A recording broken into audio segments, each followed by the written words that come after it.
प्यारे बच्चों सत श्री अकाल।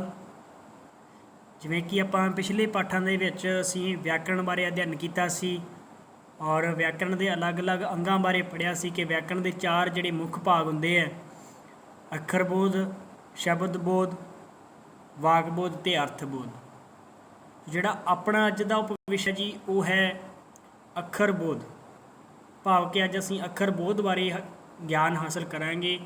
सब तो पहला तो मैं तुहानूं अखर बोध बारे दस देना कि अखर बोध है जिहड़ा दो शब्दां दा सुमेल है। अखर प्लस बोध, अखर का मतलब वर्ण ते बोध का मतलब ज्ञान, भाव कि वर्णा नाल संबंधित जो ज्ञान है वो सानू अखर बोध तो हासिल हुंदा है। भाव कि असीं इस तरह भी कह सकते हैं कि व्याकरण के वो सारे नियम जिहड़े सानू वर्णां बारे यानी कि अखरां बारे, लगां बारे, लगाखरां बारे ते इन्हां दी वरतों किस तरह करनी है उन्हां बारे जानकारी जदों सानू दिंदे आ जिहड़े नियम उन्हां नूं असीं अखर बोध दे विच शामिल कर लैंदे आ जी। और सानू ये भी पता है कि सब तो पहला तो असीं ये गल करांगे कि अखर किस तरह का जिहड़ा अखर है उहदा निर्माण किस तरह हुंदा है, अखर की चीज़ हुंदा है।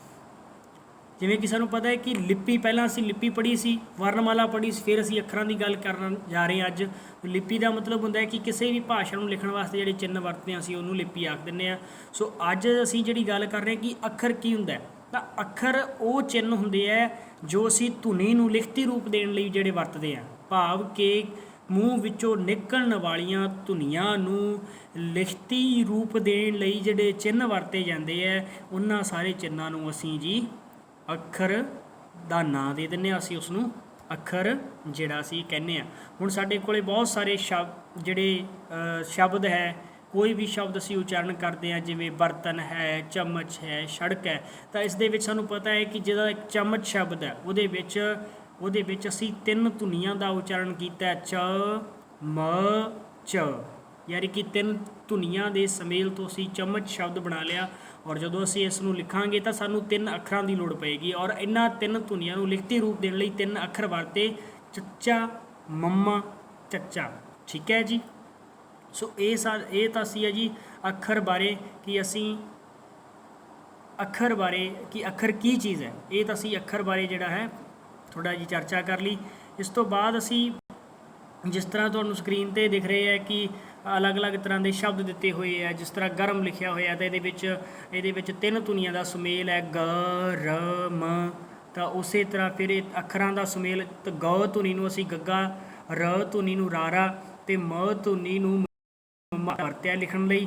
और इन्हां अखरां दे सुमेल नाल शब्द दे कोले जिहड़ा वो गर्म शब्द का जिहड़ा निर्माण हो गया। इसी तरह चम्मच, सड़क, बर्फ, ये सारे शब्दों का निर्माण असीं कीता है। इस तो बाद जे असीं गल करिए कि धुनी की चीज़ है, धुनी की चीज़ है जिसकी आप वारी वारी गल कर रहे हैं, धुनियाँ जिहड़ी मूँह दे विचों निकलदियां तो वो असीं कह दिंदे कि जिहड़ियां आवाज़ां साडे मूँह दे विचों निकलदियां, जो असीं बोलदे हैं, जो आवाज़ साडे मूँह दे विचों प्रकट होकर बाहर आ रही है उन्होंने असीं धुनी कह दिंदे हैं। जिवें ग र म च छ फ ब, ये सारियां की है साडे मूँह दे विचों निकलण वालियां आवाज़ां है। और इन्हां आवाज़ां नूं ही असीं जिहड़ा है आवाज़ां नूं जिहड़ा असीं धुनियां दा नां दे दिंदे हैं जी। इन्हां आवाज़ां नूं ही धुनियां कहा जाता है। इस तो बाद अखर बारे एक बारी फिर दी परिभाषा आप चर्चा कर लें कि अखर की चीज़ है। तो धुनियां नूं जदों लिखिया जाता है उन्होंने अखर जां वर्ण कहा जाता है। अखरां दे सुमेल नाल की बनदे आ जी साडे कोले, अखरां दे सुमेल नाल शब्दां दा जिहड़ा निर्माण साडे कोले हुंदा है। इस तो बाद असीं गल करांगे अखरां दीयां किस्मां बारे। राजे साडे कोले अखर है जिहड़े दो तरह के अखर हुंदे आ, स्वर और दूसरे हुंदे आ जी व्यंजन।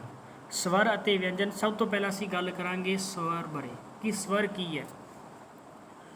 असल दे विच स्वर वो अखर है जिहड़े असीं बिना किसी सहायता दे बोलदे हैं, बिना किसी होर अखर की सहायता लाए दे जिहड़े असीं वर्णां नूं बोल लैंदे, जिहड़े अखरां नूं बोल लैंदे जिन्हां दा उच्चारण करदे हैं उन्हां असीं अखरां नूं स्वर कहने आ।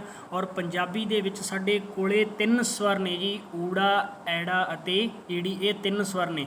और इन्हां स्वरां दे नाल जदों असीं लगां दी वरतों करदे हां इन्हां स्वरां दे नाल तां अग्गों की बनदियां जी 10 जिहड़ियां स्वर निर्माण हुंदा है। और स्वर धुनियां जिद्दां कि दित्तियां होईयां कि स्वरां नाल लगां लग के उन्हां ਦੀਆਂ ਅੱਗੋਂ 10 ਸਵਰ ਧੁਨੀਆਂ ਬਣਦੀਆਂ। ਸਵਰ ਧੁਨੀਆਂ ਕਦੋਂ ਬਣਦੀਆਂ? ਜਦੋਂ ਅਸੀਂ ਉਹਨਾਂ ਦੇ ਨਾਲ ਮਾਤਰਾਵਾਂ ਦਾ, ਅੱਖਰਾਂ ਜਿਹੜੇ 3 ਸਵਰ ਹੈ ਉਹਨਾਂ ਦੇ ਨਾਲ ਜਦੋਂ ਅਸੀਂ ਮਾਤਰਾਵਾਂ ਦਾ ਪ੍ਰਯੋਗ ਕਰਦੇ ਹਾਂ, ਯਾਨੀ ਕਿ ਕੰਨਾ, ਸਿਹਾਰੀ, ਬਿਹਾਰੀ, ਔਂਕੜ, ਦੁਲੈਂਕੜ, ਇਹ ਕੀ ਹੈ? ਇਹ ਮਾਤਰਾਵਾਂ ਹੈ। ਜਦੋਂ ਅਸੀਂ ਇਹਨਾਂ ਦਾ ਪ੍ਰਯੋਗ ਕਰਦੇ ਹਾਂ ਇਹਨਾਂ ਦੇ ਨਾਲ, ਤਾਂ ਸਾਡੇ ਕੋਲ ਜਿਹੜੀਆਂ ਉਹ ਸਵਰ ਧੁਨੀਆਂ ਦਾ ਨਿਰਮਾਣ ਹੋ ਜਾਂਦਾ ਹੈ। ਜਿੱਦਾਂ ਕੰਨਾ, ਸਭ ਤੋਂ ਪਹਿਲਾਂ ਜਿਹੜਾ ਹੈ, ਜਿਹੜੀ ਆਪਾਂ ਮਾਤਰਾ ਜਿਹੜੀ ਲਾਉਂਦੇ ਹਾਂ ਉਹ ਹੁੰਦੀ ਹੈ ਜੀ ਆਪਣੇ ਕੋਲ ਮੁਕਤਾ, ਜਿਹਦਾ ਕੋਈ ਚਿੰਨ੍ਹ ਨਹੀਂ ਹੁੰਦਾ।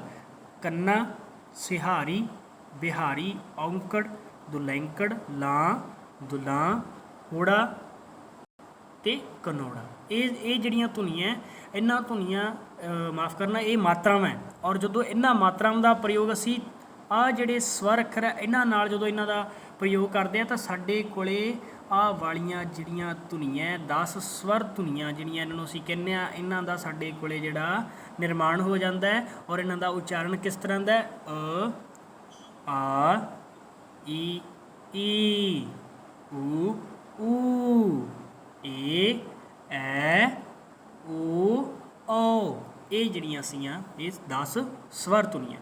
ਹੁਣ ਅਸੀਂ ਗੱਲ ਕਰਾਂਗੇ ਜੀ ਵਿਅੰਜਨਾਂ ਬਾਰੇ, ਕਿ ਪੰਜਾਬੀ ਦੇ ਵਿੱਚ ਵਿਅੰਜਨ ਕਿੰਨੇ ਆ। ਤਾਂ ਵਿਅੰਜਨ, ਸਭ ਤੋਂ ਪਹਿਲਾਂ ਅਸੀਂ ਗੱਲ ਕਰਾਂਗੇ ਕਿ ਵਿਅੰਜਨ ਹੁੰਦੇ ਕੀ ਚੀਜ਼ ਹੈ।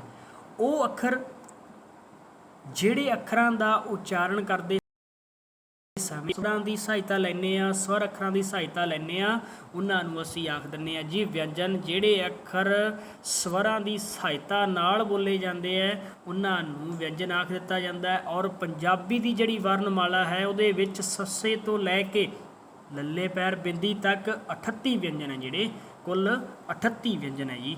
ਔਰ ਅੱਗੋਂ ਅਸੀਂ ਜਿਹੜੇ ਵਿਅੰਜਨ ਹੈ ਇਹਨਾਂ ਵਿਅੰਜਨਾਂ ਨੂੰ ਇੱਕ ਅਲੱਗ ਰੂਪ ਦਿੱਤਾ ਹੋਇਆ ਹੈ। ਜਿੱਦਾਂ ਤੁਹਾਡੇ ਕੋਲੇ ਸਾਰਣੀ, ਇਹਦੇ ਵਿੱਚ ਸੱਸੇ ਤੋਂ ਲੈ ਕੇ ਹਾਹੇ, ਫਿਰ ਉਸ ਤੋਂ ਬਾਅਦ ਜਿਹੜੀਆਂ ਪੂਰਾ ਲੱਲੇ ਪੈਰ ਤੱਕ ਸਾਡੇ ਕੋਲੇ ਸਾਰੇ ਵਿਅੰਜਨ ਹੈ ਜਿਹੜੇ ਤੁਹਾਨੂੰ ਇਹ ਸਾਰਣੀ ਦੇ ਵਿੱਚ ਜਿਹੜੇ ਉਹ ਦਿੱਤੇ ਹੋਏ ਹੈ। ਇਸ ਤੋਂ ਬਾਅਦ ਅਸੀਂ ਗੱਲ ਕਰਾਂਗੇ ਵਿਅੰਜਨਾਂ ਦੀਆਂ ਕਿਸਮਾਂ ਬਾਰੇ। ਰਾਜੇ ਵਿਅੰਜਨ ਵੀ 2 ਤਰ੍ਹਾਂ ਦੇ ਹੁੰਦੇ ਹੈ, ਅਨੁਨਾਸਕੀ ਵਿਅੰਜਨ ਅਤੇ ਸਧਾਰਨ ਵਿਅੰਜਨ। ਤਾਂ ਪਹਿਲਾਂ ਆਪਾਂ ਗੱਲ ਕਰਾਂਗੇ ਅਨੁਨਾਸਕੀ ਵਿਅੰਜਨਾਂ ਦੀਆਂ। ਅਨੁਨਾਸਕੀ ਵਿਅੰਜਨ ਕਿਹੜੇ ਹੁੰਦੇ ਹੈ? ਅਨੁਨਾਸਕੀ ਵਿਅੰਜਨ ਰਾਜੇ ਉਹ ਵਿਅੰਜਨ ਹੁੰਦੇ ਹੈ ਜਿਨ੍ਹਾਂ ਦਾ ਉਚਾਰਨ ਕਰਨ ਵੇਲੇ ਆਵਾਜ਼ ਹੈ ਜਿਹੜੀ ਉਹ ਨੱਕ ਰਾਹੀਂ ਬਾਹਰ ਆਉਂਦੀ ਹੈ। ਯਾਨੀ ਕਿ ਆਵਾਜ਼ ਦਾ ਜਦੋਂ ਕੁਛ ਭਾਗ ਹੈ ਜਿਹੜਾ ਉਹ ਸਾਡੇ ਨੱਕ ਰਾਹੀਂ ਬਾਹਰ ਆਵੇ, ਤਾਂ ਉਹਨਾਂ ਵਿਅੰਜਨਾਂ ਨੂੰ ਅਸੀਂ ਅਨੁਨਾਸਕੀ ਵਿਅੰਜਨ ਆਖ ਦਿੰਦੇ ਹਾਂ। ਔਰ ਇਹ ਜਿਹੜੇ ਅਨੁਨਾਸਕੀ ਵਿਅੰਜਨ ਹੈ ਇਹਨਾਂ ਦੀ ਗਿਣਤੀ 5 ਹੈ, ਯਾਨੀ ਕਿ 5 ਗਿਣਤੀ ਹੈ। ਇਹਨਾਂ ਦੇ 5 ਵਿਅੰਜਨ ਹੁੰਦੇ ਜਿਹੜੇ ਸਾਡੇ ਕੋਲੇ, ਇਹਨਾਂ ਨੂੰ ਨਾਸਕੀ ਵਿਅੰਜਨ ਜਾਂ ਅਨੁਨਾਸਕੀ ਵਿਅੰਜਨ ਅਸੀਂ ਆਖ ਦਿੰਦੇ ਹਾਂ। ਔਰ ਜਿਹੜੇ ਇਹ 5 ਵਿਅੰਜਨ ਨੇ ਉਹ ਕਿਹੜੇ ਕਿਹੜੇ ਨੇ? ਅੰਗੰਗਾ, ਨਾਣਾ, ਅੰਗੰਗਾ, ਨਈਆਂ, ਨਾਣਾ, ਨੰਨਾ ਤੇ ਮੰਮਾ।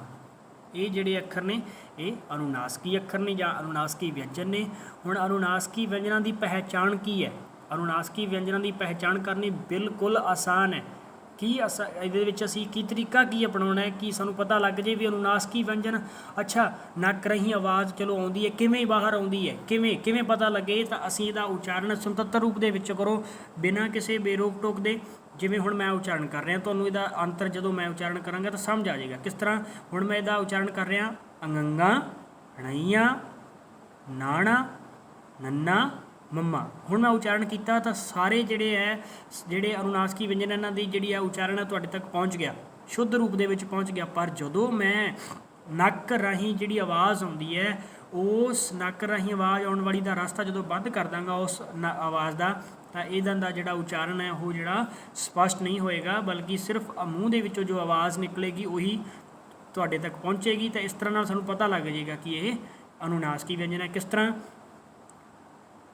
ਅੰਗੰਗਾ, ਨਈਆਂ, ਨਾਣਾ, ਨੰਨਾ, ਮੰਮਾ। ਤਾਂ ਇਹ ਕੀ ਹੋਇਆ, ਮੇਰੇ ਨੱਕ ਦੇ ਵਿੱਚੋਂ ਜਿਹੜੇ ਆਵਾਜ਼ ਬਾਹਰ ਆਉਣੀ ਸੀ ਉਹ ਬੰਦ ਹੋ ਗਈ, ਅਤੇ ਇਹਦੇ ਨਾਲ ਜਿਹੜੀ ਸਿਰਫ ਮੂੰਹ ਦੇ ਵਿੱਚੋਂ ਆਵਾਜ਼ ਆਈ ਹੈ। ਔਰ ਉਹਦੇ ਨਾਲ ਕੀ ਹੋ ਗਿਆ, ਜਿਹੜਾ ਉਚਾਰਨ ਹੈ ਜਿਹੜਾ ਉਹ ਬਿਲਕੁਲ ਜਿਹੜਾ ਅਸੀਂ ਦੋਵੇਂ ਰਸਤਿਆਂ ਦੇ ਵਿੱਚ ਜਦੋਂ ਹਵਾ ਜਿਹੜੀ ਬੇਰੋਕ ਬਾਹਰ ਹੁੰਦੀ ਹੈ ਉਸ ਤਰ੍ਹਾਂ ਦਾ ਨਹੀਂ ਹੁੰਦਾ। ਜਦੋਂ ਅਸੀਂ ਇਸ ਤਰ੍ਹਾਂ ਕਰਦੇ ਹਾਂ ਤਾਂ ਸਾਡੇ ਜਿਹੜੀ ਨੱਕ ਦੇ ਵਿੱਚੋਂ ਆਵਾਜ਼ ਆਉਂਦੀ ਹੈ ਉਹਦੇ ਰੋਕਣ ਨਾਲ ਸਾਡੇ ਨੱਕ ਦੇ ਵਿੱਚ ਜਿਹੜੀ ਆ ਉਹ ਕੰਪਨ ਪੈਦਾ ਹੁੰਦੀ ਹੈ। ਇਹ ਇਹਦੀ ਪਹਿਚਾਣ ਹੈ ਜੀ। ਹੁਣ ਅਸੀਂ ਗੱਲ ਕਰ